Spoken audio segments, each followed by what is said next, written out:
Hello my dear friends. ಚಳಿಗಾಲ ಬಂತು ಅಂತಂದರೆ ನಾವು ಬೆಳಗಿನ ಜಾವ ದಿನಾಲು ನೋಡ್ತೇವೆ, ದಟ್ಟವಾದಂಥ ಮಂಜು ಆವರಿಸಿರ್ತದೆ.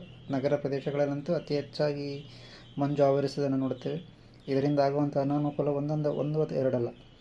ದೆಹಲಿ ಅಂತ ಭಾರತದ ಕ್ಯಾಪಿಟಲ್ ಸಿಟಿ ಆದಂಥ ದೆಹಲಿಯಲ್ಲೇ ಸಾಕಷ್ಟು ಆಕ್ಸಿಡೆಂಟ್ಗಳನ್ನು ನೋಡಿರ್ತೇವೆ. ಆಕ್ಸಿಡೆಂಟ್ಗಳಲ್ಲಿ ಸಾಕಷ್ಟು ಜನ ಸಾಯ್ತಾ ಇರ್ತಾರೆ. ಇದಕ್ಕೆಲ್ಲ ಒಂದು ಕಾರಣ ಅಂತಂದರೆ ಅಲ್ಲಿ ಕ್ರಿಯೇಟ್ ಆಗುವಂತಹ ಒಂದು ಧೂಮದಾರಿ ಅಂತಂದರೆ ಮಂಜು, ಫಾಗ್. ಯಾಕೆ ನಮಗೆ ಅಷ್ಟೊಂದು ಆ ಒಂದು ಪ್ರದೇಶದಲ್ಲಿ ಅಷ್ಟೊಂದು ಫಾಗ್ ಕ್ರಿಯೇಟ್ ಆಗ್ತದೆ? ಈಸಿಯಾಗಿ ನಾವು ಹೇಳ್ಬೋದು, ಅಲ್ಲಿ ಏರ್ ಪೊಲ್ಯೂಟೆಂಟ್ ಜಾಸ್ತಿ ಇದೆ, ಅಲ್ಲಿ ವಾಯು ಮಾಲಿನ್ಯ ಜಾಸ್ತಿ ಇರುವ ಕಾರಣದಿಂದಾಗಿ ಆಗ್ತದೆ ಅಂತೇಳಿ. ಹಾಗಾದರೆ ಬೇರೆ ನಗರ ಪ್ರದೇಶಗಳಲ್ಲಿ, ಹಳ್ಳಿಗಳಲ್ಲಿ ಏರ್ ಪೊಲ್ಯೂಷನ್ಸೇ ಇಲ್ವಾ ಅಥವಾ ವಾಯು ಮಾಲಿನ್ಯನೇ ಇಲ್ವಾ?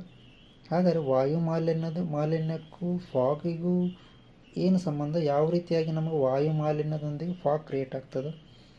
ಅದು ಸರೋವರದ